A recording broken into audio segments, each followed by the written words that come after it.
Dişlərdən danışırıq. Dişlər ağzımızda mexaniki və ya fiziki həzmi aparan orqanlarımızdır. Təkamüldə sümükdən əmələ gəlibdir. Əsas işi kəsmək, parçalamaq və üyütmək işini icra eləyir. Dişin müxtəlif növləri olacaq. Birazdan onlara baxarıq. Gəlin dişin quruluşu ilə bir yaxından tanış olaq. Diş özü 3 hissədən ibarətdir. Ağızda görünən hissəsinə dişin tacı deyirik. Diş ətinin içərisində qalan hissəsi onun boyun hissəsidir və yuvalarda qalan hissəsinə isə kök hissəsi demiş oluruq. Deməli, diş 3 hissədən ibarət oldu. Tacın üzərini örtən bir qat var. Bu ən sərt qatdır. Buna mina qatı deyirlər. Minanın altında digər bir qatı yerləşir ki, bax bu hissədir. Buna da dentin qatı deyirik. Dentin. Dişin köklərini isə tamamilə başqa bir qat örtür. Bu hissədə yerləşir. Buna da sement qatı deyirik. Dişin orta hissəsi, yəni boyun hissəsi ki var, bura diş özəyi adlanır. Diş özəyi yumuşaq toxmadır. Orada çoxlu qan damarlar və sinirlər olur. Ümumiyyətlə sinirlər və qan damarlar kökdən başlayaraq, kökdən gəlir, düz boyun hissəyə qədər, həmin diş özəyinin içərisinə qədər gəlmiş olur. Dişin ən sərt hissələri mina qatı, dentin qatı və sement qatı götürülür. Diş özəyi isə yumuşaq toxma hesab olunur. Dişimizin növləri var. Gəlin onlarla bir yaxından tanış olaq. Diş növləri kəsici, köpək, kiçik yazı və böyük yazıya bölünür. Bu gördüyümüz kəsici dişlərdir. Kəsici dişlər. Bunlar köpək dişləridir. Kiçik azılar və böyük azı ola bilər. Böyük azının köklərinin sayı da çoxdur. Diqqət eləsəniz köklərə 3 kökü var və bəzən bu köklər birləşir bir konus əmələ gətirə bilirlər. Və indi dişin, gəlin yaxından tanış olaq, dişlər qruplaşır. Əslində bu dişlərin funksiyalarını da sizə deyə bilərəm.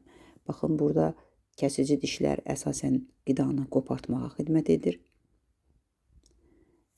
Dişləməyə xidmət edir. Köpək dişləri qidanı saxlayır və parçalayır. Azı dişləri isə qidanı əzmək, üyütmək işini icra edir. İndi dişin özünün belə deyək də növlərini bildik. Gəlin dişin süd dişləri və daimi dişlər çıxma müddətinə görə süd dişlərinə bölürlər və daimi dişlərə bölürlər. Burada gördüyünüz hamısı süd dişləridir. Süd dişlərinin sayını gəlin baxaq. Üst çənə olsun. Bu da alt çənədir. Üst çənədə 4 kəsici dişimiz var. 1, 2, 3, 4. 4 dənə kəsici diş. Alt çənədə də 1, 2, 3, 4. 4 dənə kəsici diş görsənir. Deməli, kəsici dişlərimizin sayı belə bir deməli, kəsir xətti çəkirəm. Baxın, burada 3 çənə yazıram. Burada alt çənə yazıram. Kəsicilər ortadadırsa deyə 4 yuxarıda, 4 aşağıda göstərək. Kənarlara baxaq. Kənarlarda olanlar bu dişlərdir. Bunlar köpək dişləridir. Yəni biri kəsicinin sağ tərəfində, digəri sol tərəfində yerləşir. Alt çənədə də eynən burada görürsünüz köpək dişləri. Bir götürə bilərik. Kiçik yazılara baxaq uşaqlarda. Kiçik yazılar hər çənədə 4 dənə götürüləcəkdir. Sayı 4 dənədir. 1, 2, 3, 4. Yəni ikisi sağ tərəfdə, ikisi sol tərəfdə yerləşir. Və eyni zamanda burada da 2, alt çənədə də 2 götürülür. Yəni ikisi sağ tərəfdə, ikisi sol tərəfdə yerləşir. Toplam süd dişlərimizin sayı 20 ədəddir. Bu dişlər uşaqlarda başlayır 6 ayından 2 yaşına qədər yavaş-yavaş çıxır bu süd dişləri və 6 yaşından 12 yaşa arası yavaş-yavaş əvəz olunur, dəyişir. Yəni bunlar 2 dəfə çıxan dişlər hesab olunur. Yəni ağızda 20 diş təkrarən çıxa bilir. Bu olur süd dişlər. İndi daimi dişlərə baxsaq, daimi dişlər elə ağızda yenə o bayaq gördüyümüz deməli vəziyyəti deyə bilərik. Yəni burada görürsünüz kəsici dişlər. Yenə kəsici dişlərin sayı 4 dənədir. İkisi burada İkisi burada. Yəni 3 dənə də 4 dənədir. Bunu da yenə kəsr xətti ilə yazsaq ortada 4 yaza bilərik. Yəni aşağıda da baxın bunlardır. Kəsici dişlərimiz. Sonra gəlirik onun yanında köpək dişləri. Yenə olduğu kimi kəsicilərin yanında 1, 1, 1, 1. Yəni cəmi 4 dənə köpək dişimiz var. İkisi 3 çənədə. İkisi isə alt çənədə yerləşir. Onun yanında kiçik yazılar çıxacaqdır. Kiçik yazıların da sayı dəyişmir. Yəni yuxarı çənədə 4 dənə götürürük. İkisi burada, ikisi burada. Yuxarı çənədə, yəni 4 dənə, aşağı çənədə də sağ tərəfdə 2 dənə, sol tərəfdə 2 dənə götürmüş oluruq. Baxın, bu dişlərdir.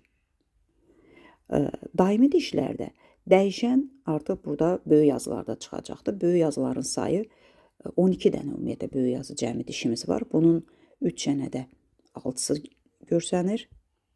6-sı, 3-ü burada, 3-ü sağ tərəfdə, 3-ü sol tərəfdə.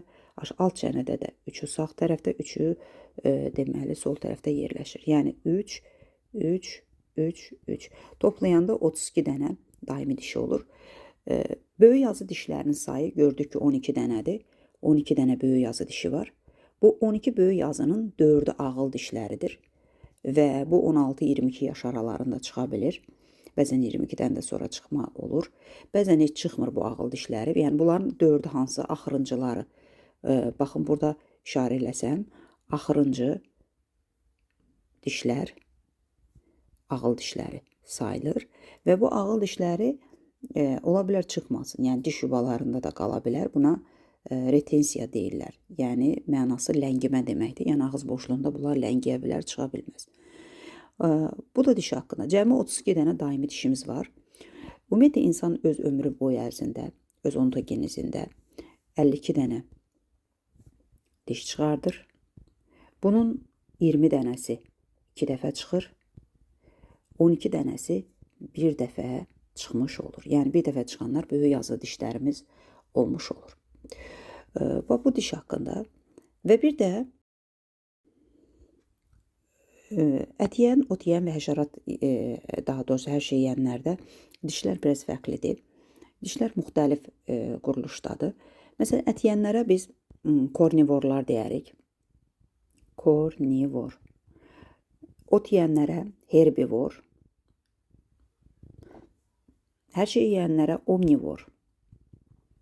Məsələn, kornivorların, məsələn, yırtıcılara aid eləyə bilərik bunlara.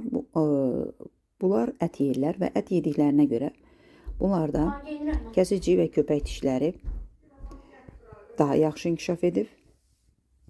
Azı dişləri qidanı əzməyə xidmət edir.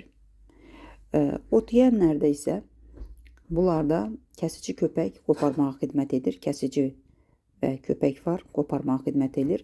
Bəzilərində bəzən heç köpək dişləri olmur, boş qalır yeri. Buna diastema deyirlər, boşluğa. Diastema deyilir. Və məsələn, inəkdə də bəzən 3 çənədə kəsici dişlər olmur, inəkdə yaxşı inkişaf etməyibdir. Amma hər şey yeyənlərin hamısı normal inkişaf edibdir və bunlarda dişlər artıq normal ixtisaslaşma da hər şey yeyənlərdə görünür.